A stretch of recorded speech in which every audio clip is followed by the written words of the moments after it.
Selamat pagi, selamat bertemu kembali ya teman-teman.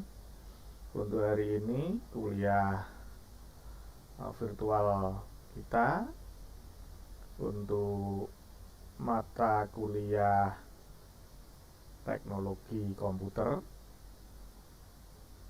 Kebetulan hari ini pertemuan yang ke-13. Jadi pertemuan 13 itu sudah pertemuan akhir-akhir ya. Tinggal hanya menyisakan beberapa pertemuan. Saya sampaikan bahwa untuk setiap perkuliahan, presensi atau absensi itu harus melalui sistem yang ada di siakat.staycom.ac.id. Jadi presensinya melalui sana sistem, karena presensi yang sah dan legal itu hanya melalui sistem yang ada di staycom.ac.id. Nah, untuk materi hari ini ya, kita akan sedikit melihat-lihat ya, sedikit ya, nggak banyak, karena kalau banyak itu nanti apa yang saya sampaikan waktunya terbatas, sehingga mau nggak mau ya sedikit kita melihatnya tentang ISA, tentang PCI, dan tentang SCSI atau SCSI. Jadi 3 materi pokok itu nanti yang akan kita coba gali atau coba kita diskusikan hari ini. Nah, kalau teman-teman ada pertanyaan atau ada yang kurang dipahami, silahkan pertanyaan itu disampaikan melalui kolom komentar live chat yang ada di live streaming ini. Nah, materi pokok hari ini tentang ISA, PCI, dan SSI. Apa itu ISA ya? ISA itu Industri Standard Arsitektur, jadi itu sebuah standar arsitektur. Sedangkan untuk PCI itu Peripheral Component Interconnect. Jadi menggunakan beberapa perangkat. Sedangkan untuk SCSI, saya itu bacanya SCSI ya, bukan, walaupun tulisannya SCSI itu kebanyakan pada ranah teknis itu biasanya menyebutnya dengan istilah SCSI, Small Computer System Interface. Ini device. Nah, keseluruhan ini sebetulnya merupakan suatu struktur bus atau modelnya bentuk jalan yang dilalui gitu ya dalam dunia arsitektur komputer. Ingat, sampai dengan saat ini untuk arsitektur komputer masih menggunakan arsitektur von Neumann. Jadi sampai saat ini loh ya, entah nanti kalau dari teman-teman mungkin melakukan riset atau melakukan penelitian tentang arsitektur, kemudian menemukan arsitektur baru, nah itu mungkin disebut dengan arsitektur teman-teman, katakanlah gitu ya. Nah, tapi untuk sampai saat ini arsitektur dari komputer masih menggunakan arsitektur von Neumann. Kemudian tidak lupa saya meminta maaf ya kan, karena mungkin kalau kuliah itu kadang saya memberikan materi maju Kadang saya memberikan materi mundur, nah kadang saya memberikan materi tepat waktu. Saya mohon maaf karena memang kondisi real saya itu memaksa kondisi seperti itu. Jadi saya mohon maaf pada teman-teman semua. Walaupun materi itu maju maupun mundur maupun tepat ya live streamingnya, tetap yang saya sampaikan mengacu pada kurikulum. Jadi target akhirnya pengetahuan, skill yang teman-teman kuasai nanti tetap target sesuai dengan apa yang ada di kurikulum, sehingga maju mundurnya jam hanya menggeser waktu saja, tidak menggeser atau tidak mengurangi apa yang ingin saya sampaikan. Bahkan untuk pertemuan yang schedule jumlahnya 18, itu pun tidak semuanya pertemuan itu bisa dihadiri baik oleh saya sendiri maupun oleh teman-teman semua. Sehingga mungkin ada beberapa waktu yang membuat kita, salah satu dari teman-teman atau mungkin saya, tidak bisa mengikuti, tidak bisa menyajikan kuliah, tidak bisa memberikan materi. Ya, jadi sebetulnya kalau 18 itu kan itu nilai atau waktu maksimal, sehingga ada beberapa pertemuan yang harus kepotong. Ya, ada beberapa pertemuan ya, 4 pertemuan sendiri kepotong sehingga totalnya 14. Dari 14 itu kalau kita ambil 60% atau 75% lah ya kan. 14 kita ambil 75%, sekitar pertemuan 10. Seharusnya dengan 10 pertemuan pun sebetulnya itu sudah mencukupi. Tetapi karena kita disediakan alokasi pertemuan sejumlah 18 dengan hari Minggu tenangnya ada 2 dan kepotong ujian 2, maka tersaji 14 pertemuan tatap muka untuk materi. Nah, 1-2 kali pertemuan mungkin kepotong hari libur, atau mungkin 1/2 pertemuan kepotong saya ada sesuatu sehingga tidak bisa menyampaikan materi. Sekali lagi saya minta maaf kepada teman-teman semua, tapi tetap target skill atau target dari mata kuliah ini akan tetap saya pertahankan. Baik, kita kembali ke materi, yaitu tentang PISA, PCI, dan SKSI. Sebelum kita melangkah ke 3 materi atau 3 topik yang saya sebutkan tadi, perlu kita lihat bahwa struktur BAS itu terdiri dari saluran data, saluran alamat, dan saluran kontrol. Jadi nanti BAS itu ada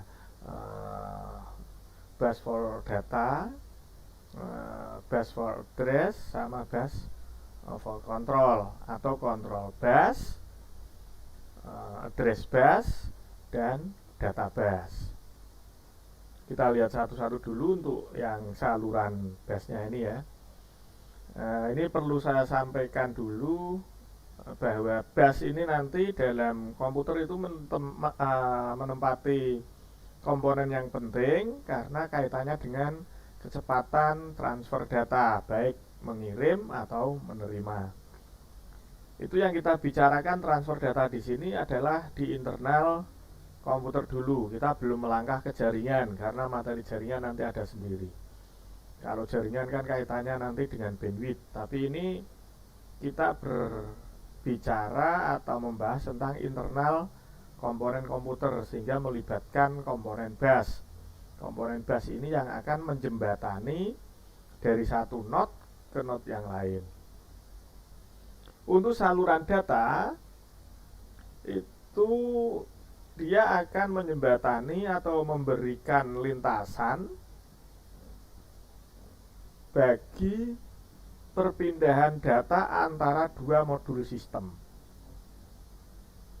Maksud modul sistem di sini gini. Misalkan ada memori RAM, terus satunya ada prosesor. Nah, antara RAM dan prosesor ini kan perlu saluran untuk menyampaikan data dari RAM ke prosesor, atau sebaliknya dari prosesor ke RAM, sehingga membutuhkan suatu saluran untuk perpindahan data tersebut. Nah, saluran atau jalan atau rute yang dilalui dari RAM ke prosesor seperti inilah yang disebut sebagai saluran data. Ya, ini simpelnya bahasa apa ya,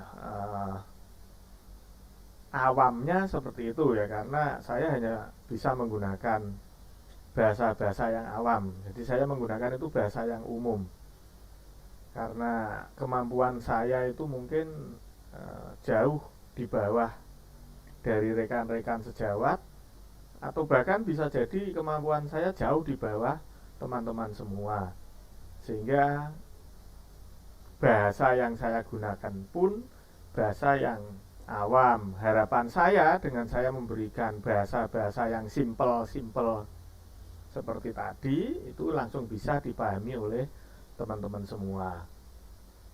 Seperti biasa, kalau memang teman-teman ada pertanyaan, teman-teman ada kekurang pahaman, bisa langsung tanyakan melalui kolom komentar yang ada di live chat.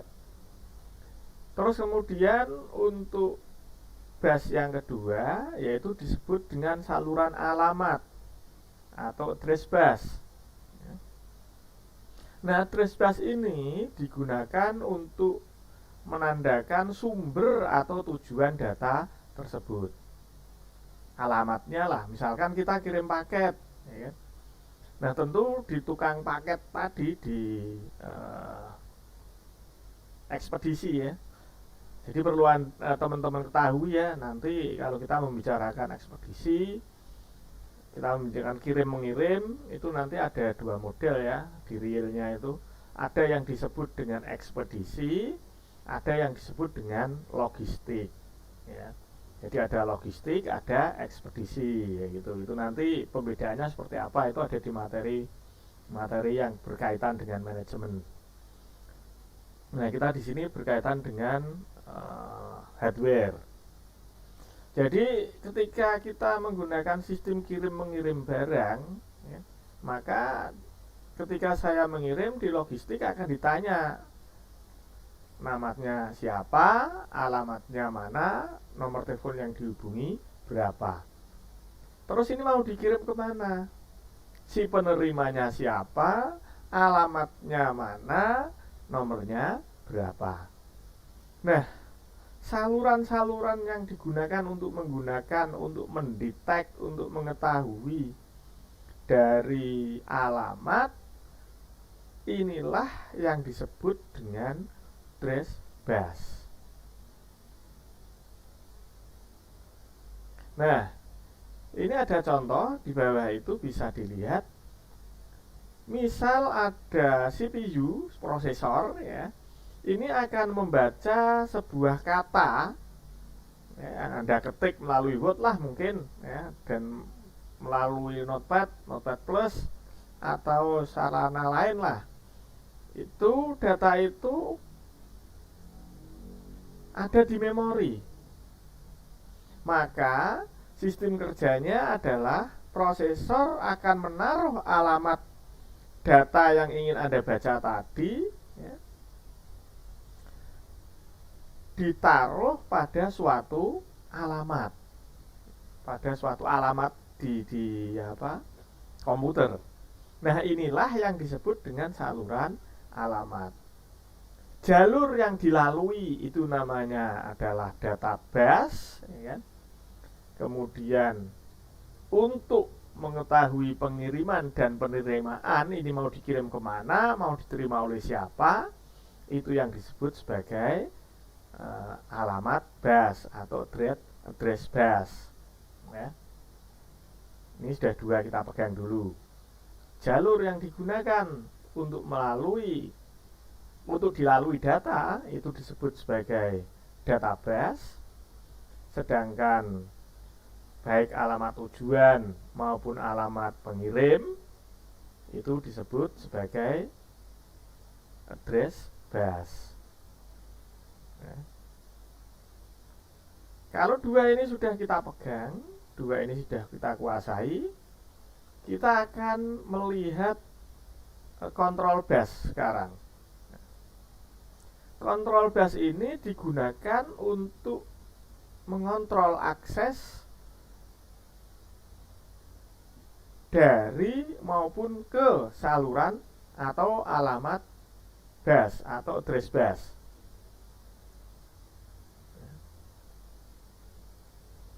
Jadi ketika kita membicarakan control bus, maka saluran atau struktur inilah nanti yang akan mengontrol dari alamat mana mau dibawa kemana, datanya apa, mau yang dilalui jalur mana, ini diatur dan dikendalikan oleh satu alat yang disebut saluran kontrol atau control bus. Nah, contoh dari control bus ini bisa berupa PCI, bisa berupa ISA, bisa berupa SCSI, ya, SCSI. Ini perlu lihat dulu. Jadi dua tadi, ya kan, data bus, terus kemudian address bus. Ini kita pegang dulu konsep dan pengenalannya, ya, sehingga kita paham betul. Setelah paham, ternyata untuk mentransfer atau untuk jalur data itu dikontrol dan dikendalikan oleh satu fungsi atau satu tool atau satu alat yang disebut sebagai control bus. Bisa difahami ya. Bagi yang kurang paham, nanti bisa langsung bertanya melalui kolom komentar yang ada di live chat, sehingga saya nggak mengeluarkan pertanyaan. Kalau nanti Anda tidak bertanya, takut saya itu nanti Anda tersesat, ya. Nanti habis main nggak bisa pulang-pulang karena tadi nggak tanya. Soalnya ada kata pepatah, malu bertanya, sesat di jalan. Nah, ini khawatir saya kalau Anda tersesat di jalan ini, nggak bisa pulang-pulang. Kalau pas ngapel nggak bisa pulang, enak ya kan, bisa nginep di rumah pacar. Nah, tapi kalau pas main di jalan entah kemana tujuannya nggak tahu, nggak bisa pulang-pulang, kan repot ini nanti, ya. Jadi kalau nanti ada pertanyaan, silahkan ditulis atau disampaikan melalui kolom komentar yang ada di live chat. Oke, kita lanjutkan ke slide berikutnya. Kita bisa melihat dulu yang bus ISA ya. ISA ini sekarang jarang digunakan ya. Jadi bus ISA itu sudah hampir loh ya, bukan punah ya, sudah hampir punah. Walaupun dalam arsitektur mainboard, ISA ini masih kadang-kadang tersaji dan ada. ISA itu sendiri berasal dari kata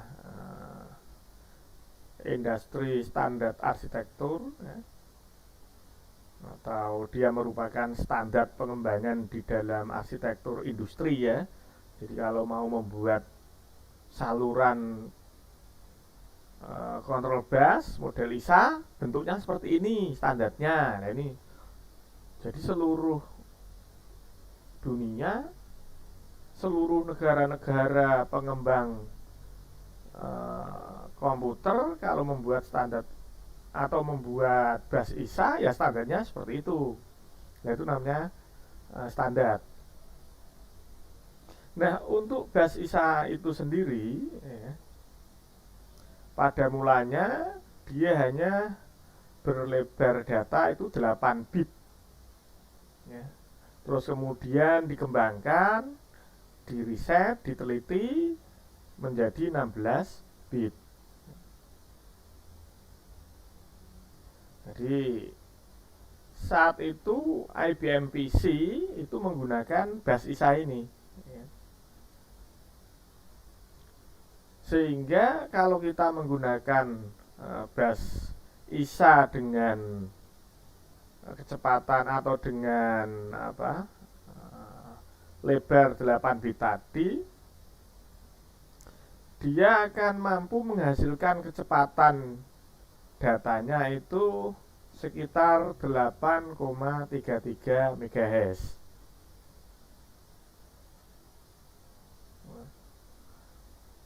Jadi kecepatannya itu 8,33 MHz. Tuh, MHz itu berapa Pak kalau kita ukur dengan ukuran detik? Ya, 8,33 megabit per detik. Ini bus ISA masih kecil, masih lambat ya. Untuk ukuran sekarang. Kalau ukuran dulu ya bus ISA hebat itu ya. Dulu saya punya komputer pertama itu komputer 386 dengan menggunakan harddisk itu kayak kertas lebar banget itu ya. Harddisk itu disket, belum ada harddisk itu saat itu. Sehingga kalau mau booting itu menggunakan disket booting. Kalau dulu itu DOS ya kan, disk operating system. Setelah keluar C kedip titik 2 itu nanti baru dimasukkan disket aplikasinya. Setelah disket aplikasi menyala ya kan, kita main-main dengan aplikasi itu, lalu lantas nanti disimpan dalam disket data gitu ya. Itu dulu dan lama prosesnya. Untunglah anak-anak yang lahir di generasi milenial karena tidak merasakan susah dan jerih payahnya kehidupan komputer saat itu. Sekarang tinggal nyaman. Bahkan fungsi dari komputer ada beberapa yang sudah bisa digantikan dengan penggunaan gadget. Ini mungkin teman-teman juga sebagian ada yang menyaksikan kuliah online ini via gadget ini. Hanya menggunakan smartphone, Anda pegang di tangan ya kan, sambil rebahan ya kan. Bahkan mungkin ada yang sambil di kamar mandi pasang headphone, nggak kedengeran tetangga ya. Nyantai-nyantai bisa mengikuti kuliah secara virtual. Nah ini dulu nggak bisa ya. Nah sekarang bisa. Inilah manfaat dari sebuah teknologi. Terus kemudian untuk ISA yang 16 bit ya, itu adalah sebuah bus yang memiliki bandwidth atau lebar data itu 16 bit. Sehingga kecepatan dari bus ini itu lebih cepat 2 kalinya dari yang tadi, yang saya terangkan yang 8 bit tadi. Jadi lebar jalannya kan kalau tadi hanya bisa dimuati oleh 8 karakter katakanlah ya. Kalau sekarang itu sudah 16 karakter. Atau ginilah jalan raya tadi lebarnya hanya 4 meter, bisa dilalui oleh 2 mobil. Nah sekarang lebarnya 8 meter, sudah bisa dilalui oleh 4 mobil. Seandainya ada mobil melintas dengan kecepatan yang sama, banyak mana antara yang 8 dengan 16? Otomatis banyak yang 16, karena dengan durasi waktu yang sama, data yang diterima bisa lebih banyak. Otomatis totality dari transfer data akan lebih cepat. Ya.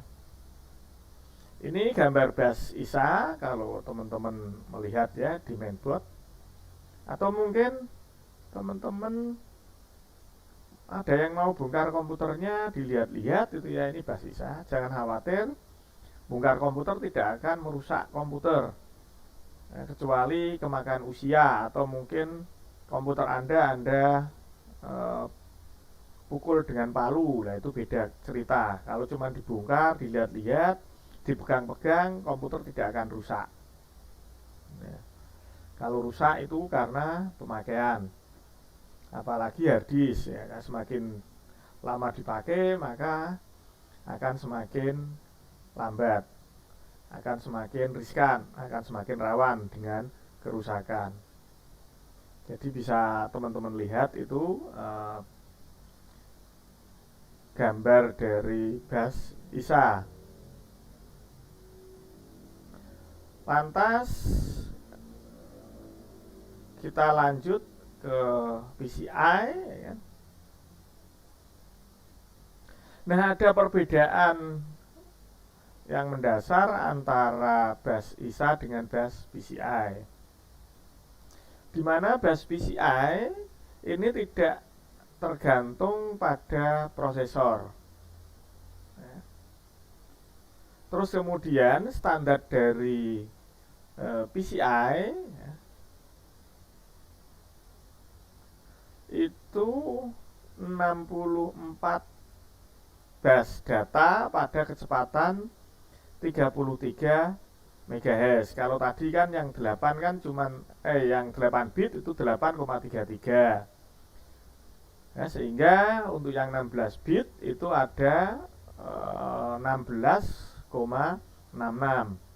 Nah, untuk PCI ini sudah ada di 33 MHz ya. Sehingga pada standar bus PCI ini mampu mentransfer data dengan laju 263 MB per detik. Jadi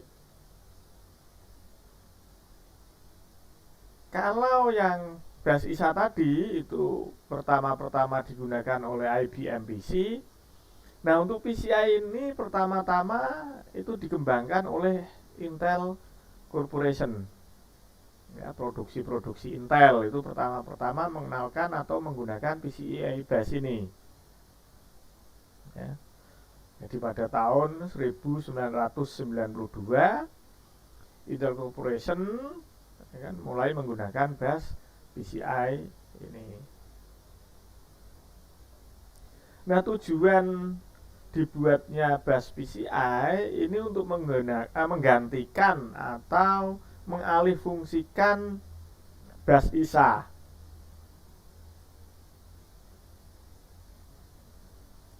Nah, untuk penggunaan bus PCI ini, komputer yang sekarang pun masih menggunakan PCI. Bahkan untuk komputer-komputer sekarang cenderung menggunakan PCI Express, yaitu bus PCI yang telah dikembangkan dengan kecepatan yang lebih tinggi. Sehingga fungsi dari bus PCI ini untuk menambahkan peripheral tambahan, seandainya dulu di mainboard katakanlah belum ada soundcard, maka akan ditambahkan slot untuk menaruh soundcard sehingga mic maupun speaker itu bisa keluar dari alat tersebut.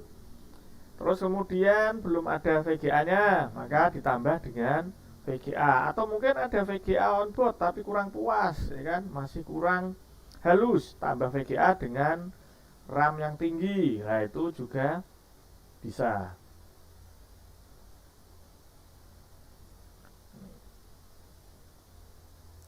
Nah untuk bus PCI itu nanti ada macam-macam ya kan.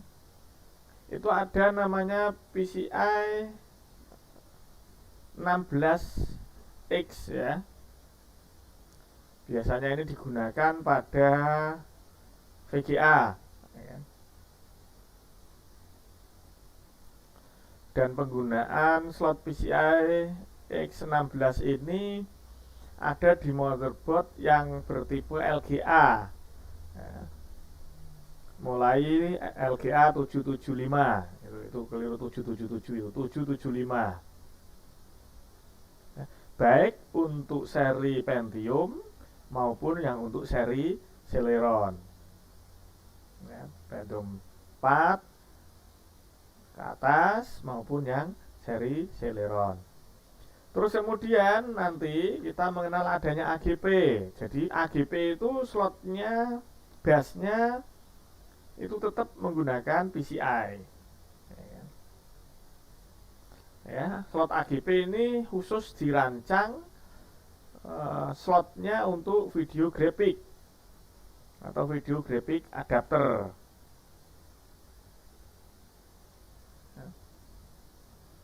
Walaupun slot ini sudah agak lama digunakan ya, yang versi LGA 478 pada Pentium 3 ya. Kemudian ada PCI Express 1.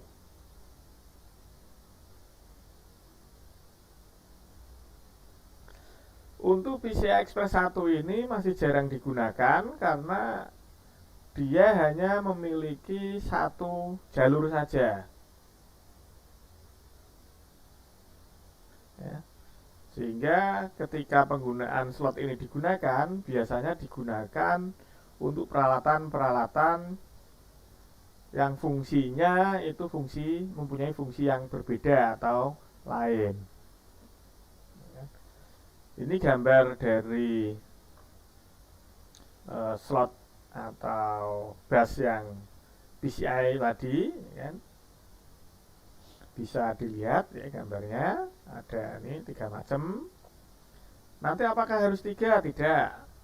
Motherboard itu ada yang PCI nya 2, ada yang 3, bahkan ada yang cuma 1. Sekarang kita ke yang SCSI atau SCSI.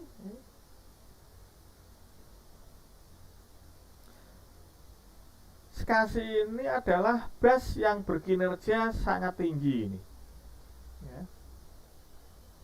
Jadi bus yang paling bagus ya, bus yang sangat tinggi ini SCSI ini. Makanya untuk yang server biasanya jenis saluran busnya atau harddisknya biasanya menggunakan model SCSI ya. Jadi peralatan yang membutuhkan transfer data tinggi biasanya dia menggunakan model yang SCSI ya. Jadi biasanya harddisk, printer, CD-ROM dan lain-lain itu menggunakan SCSI. Tapi banyak printer-printer sekarang slotnya yang keluar itu potnya pot USB. Nah, keunggulan SCSI itu bisa digunakan pada komputer server yang telah saya sebutkan tadi ya. Biasanya media penyimpanan itu menggunakan model SCSI karena kemampuan transfer datanya yang sangat tinggi. Sehingga dia ketika ada kinerja yang multitasking itu dia bisa menghandle, bisa mengatasi. Putaran dari SCSI ini antara 7.200 sampai dengan 10.000 RPM.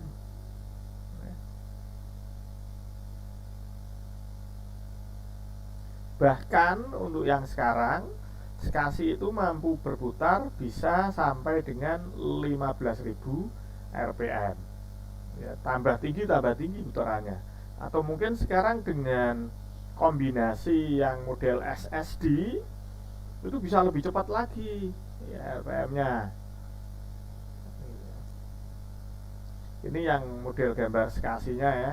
Saya misalkan bentuk slot tambahan ya kan? Ini yang model SCSI. Untuk yang tipe harddisk SCSI ya, itu ada SCSI 1, SCSI 2, Ultra 2 SCSI, Ultra 3 SCSI. Kalau yang skasi 1 itu memiliki kecepatan 3,5 megabit per detik sampai dengan 5 megabit per detik. Sistem kerja dari skasi 1 ini menggunakan asinkronius ya. Bahkan panjang kabelnya, panjang kabel skasinya itu bisa sampai dengan 6 meter ini ya, skasi 1. Untuk skasi 2 itu dikenal pada tahun 89. Itu kita mengenal adanya fast skasi dan wedge skasi. Kalau yang fast skasi itu 10 megabit per detik. Kalau yang wedge skasi itu 20 megabit per detik. Untuk ultra 2 skasi itu diluncurkan pada tahun 97 dengan fitur low voltage differential. Dia nanti ada 2 ya kan? Ultra 2 skasi yang memiliki kecepatan 40 megabit per detik atau ultra wedge skasi dengan 80 megabit per detik. Kabelnya untuk kabel skasinya bisa sampai dengan 12 meter. Jadi kalau di server-server itu kan ada rak itu ya. Kita mengenal adanya rak itu ya. Nah, itu untuk naruh harddisk itu raknya itu. Nah, harddisk itu nanti modelnya skasi, ditarik kabelnya baru dimasukkan ke komputer servernya. Biasanya seperti itu untuk model skasi. Terus untuk ultra 3 skasi atau ultra 3 skasi ini menambahkan fitur CRC. Jadi sistem error checking dia. CRC itu sistem error checking. Kecepatan pada ultra 3 skasi ini sampai dengan 160 megabit per detik. Cepet banget ya kan?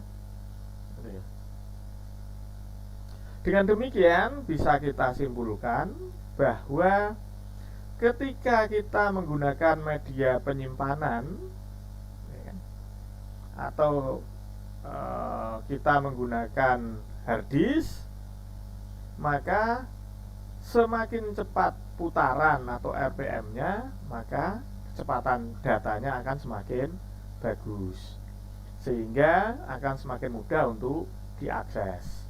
Begitu pula dengan jalurnya, busnya ya. Bus dengan semakin lebar datanya tinggi, busnya dengan model yang terbaru, maka kecepatan data yang dihasilkan akan semakin cepat. Mungkin untuk materi hari ini hanya ini yang bisa saya sampaikan.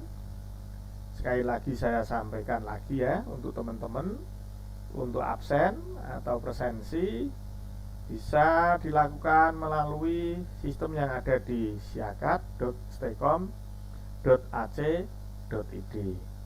Bahkan teman-teman bisa presensi sampai dengan nanti malam ya. Nanti malam pukul 23 itu absen juga bisa. Apalagi nanti malam sambil nonton Liga Champion jam 12 kurang seperempat, lah ini sambil absen bisa ya kan. Enak pokoknya ya kan? Yang jelas untuk perkuliahan saya, seandainya saya tidak bisa live seperti sekarang ini, saya akan berusaha untuk tetap memberikan materi, baik itu live di luar jam yang telah ditentukan, maupun saya akan memberikan record hasil dari pengajaran live saya yang lain, dengan target bahwa skill atau materi yang saya sampaikan tidak keluar dari kurikulum yang telah ditetapkan. Mungkin dari saya hari ini saya akhiri sekian. Kalau tidak ada pertanyaan, sekali lagi saya mohon maaf. Terima kasih.